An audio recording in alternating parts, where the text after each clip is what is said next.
Hello and welcome to Castaway Gamer TV. Today we're going to be looking at the ICBM mod. Now normally, TNT would be the only way to cause a boom in vanilla Minecraft. But what the ICBM mod does is it adds thousands and thousands of new explosives and ways to deliver them upon your enemies. Basically allows you to rain death upon people from miles and miles away.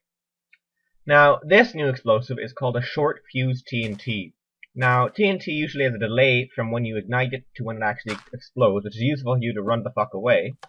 But this gets rid of that, which makes it perfect for instant kill. So instead of, if you put a pressure pad on TNT and someone walks over it, it's not guaranteed to kill them because they could get pretty far away before the TNT actually goes off. But that removes the delay.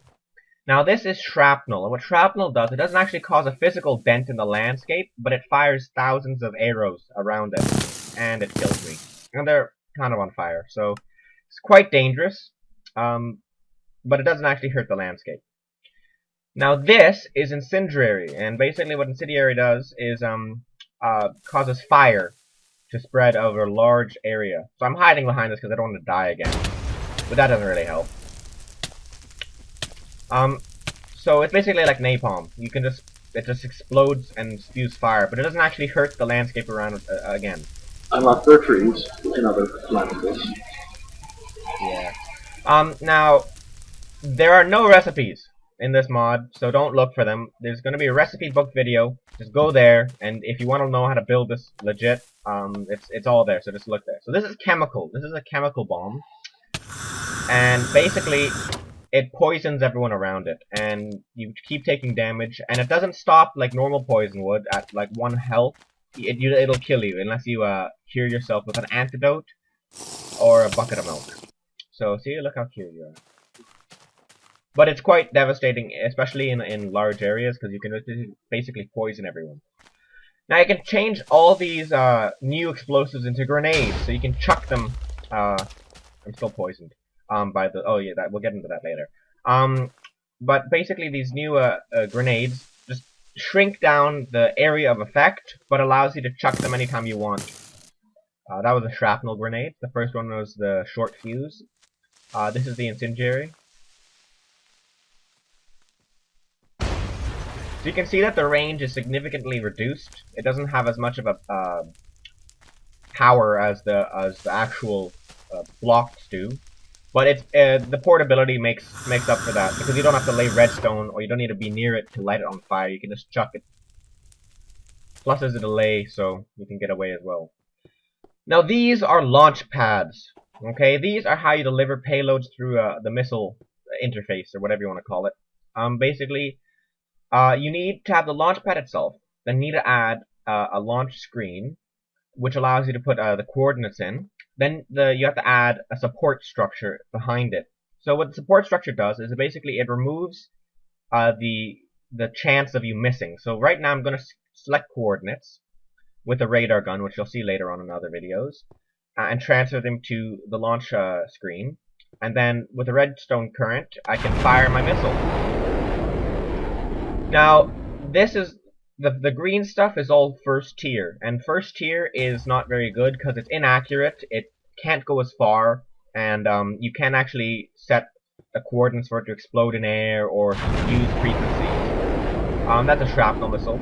Second tier is a bit more accurate thanks to the support frame. It can fly a bit farther, and you can actually use a frequency. No, you can't actually use frequency, but you can set it to explode in air, which is used for certain types of missiles. And the tier 3 launch pad is the most useful because it is dead on accurate. There's no chance of missing. You can use a thing called a remote detonator to basically, or well actually laser designator to call down airstrikes, and they can fly up to 1,000 blocks away. So you could basically be in the middle of nowhere and still rain death upon anyone near you. And that was napalm, or the incendiary, or whatever you want to call it. It is. Now, you can't see what this chemical missile does, but I assure you if there's anything living there, it would be dead. So, missiles are basically the point of the game. That's the point of the mod. being because Intercontinental Ballistic Missiles is the name, and you have to power it with these things called generators. Well, you have to look at the Universal Electricity mod if you want to know what those are. So now, anti-ballistic missile. This is the first tier 2 missile, and basically, if you're getting attacked by your enemy, so let's say your enemy launches this missile, you have to launch your anti-ballistic missile. It'll target down any missile in the air and blow it up, so it can defend you against missile attacks. Very useful if you're playing with other people. Now, cluster missiles, they basically fire 8 separate missiles. They're like, you know in Iron Man, the Jericho missile? Yeah, it's like that.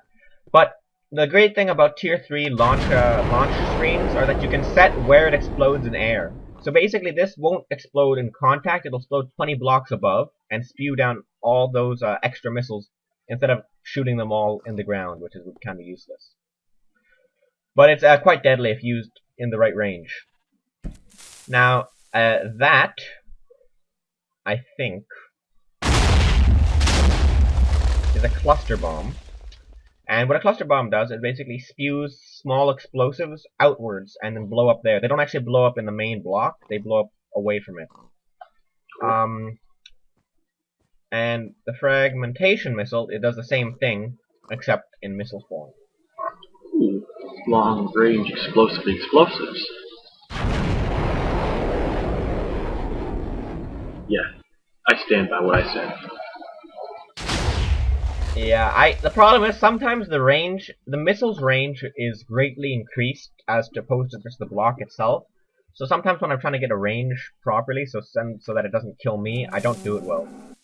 Now that is a contagious explosive, and what a contagious explosive does, it basically poisons you, and poisons anything with it, and then if anything living thing gets near it, be it cows or me, it'll pass on the poison to them. It never wears off, and it never stops until you've either cured yourself or you're dead. So you can see how the new cows are still being inflicted by it, despite the bomb only hitting the old cows. So it's quite deadly if you hit an enemy camp or something like that. Because, I mean, I've been infected 3 times and I've cured myself. So if you don't have an antidote handy, you're basically dead. And also you'll hurt your friends. It's kind of like the leper disease, and you have to have your own leper camp until you die. That's not very nice. So this is a missile form. It greatly increases the range again, so it's even more deadly. Plus you can call it from afar instead of having to be there and having a chance that you get infected. That's useful.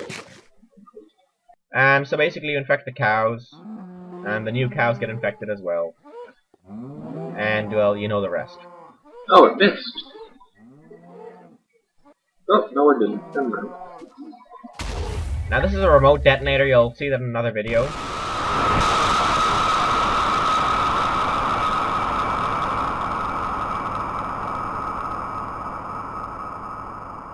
And that is a sonic explosive.